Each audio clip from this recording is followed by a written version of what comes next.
குன்றக்குடி முருகன் கோவில் பிள்ளையார்பட்டியிலேருந்து கிட்டத்தட்ட ஒரு 4-5 கிலோமீட்டர் தாங்க இருக்கும். மேலே ஏற மாட்டாமல் ஏறி வந்தேன். மூச்சு அப்படி வாங்கிருச்சுங்க. அன்னைக்கு இன்னொரு சிறப்பும் இருக்குது. அது என்னென்னா, அன்னைக்கு மாமாவுக்கு பிறந்த நாள். அன்னைக்கு செவ்வாய்க்கிழமை சஷ்டி விரதம் 24ஆம் தேதிங்க, மார்ச் 24.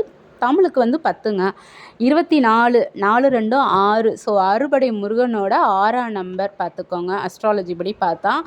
ஸோ எனக்கு ரொம்பவே சிறப்பாக இருந்துச்சு. மாமா, உன் பிறந்தநாள் அன்னைக்கு அந்த முருகனே ஆசீர்வதிச்சிருக்காரு மாமா அப்படின்னு தான் சொன்னேன். அனைத்து சிறப்பம்சங்களும் கூடி வந்திருந்துச்சுங்க. அந்த கோயிலில் பூட்டை பார்த்தீங்களா, எத்தனை தண்டி பூட்டு அப்படின்னு. சரியான பூட்டாக இருந்துச்சு. சாமியெல்லாம் கும்பிட்டுட்டு வந்துட்டு வெளியில் தான் வீடியோ எடுத்தோம். கோயிலுக்குள்ளே வீடியோ அலௌடு கிடையாதுங்க.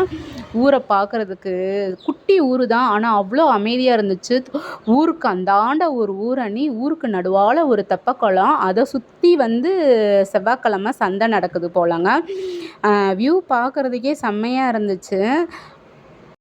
ஊரும் பார்த்துக்கோங்க, அவ்வளோ அமைதியாக இருந்துச்சுங்க. என்னடா பண்ணுறீங்கன்ற மாதிரி தான் அந்த ஆட்டுக்கூட்டம் பார்த்துக்கோங்க. மலை மேலே ஏறி நின்றுச்சு. 10 செகண்ட் கூட இல்லை, ஏறி கீழே இறங்கி வந்துட்டோங்க.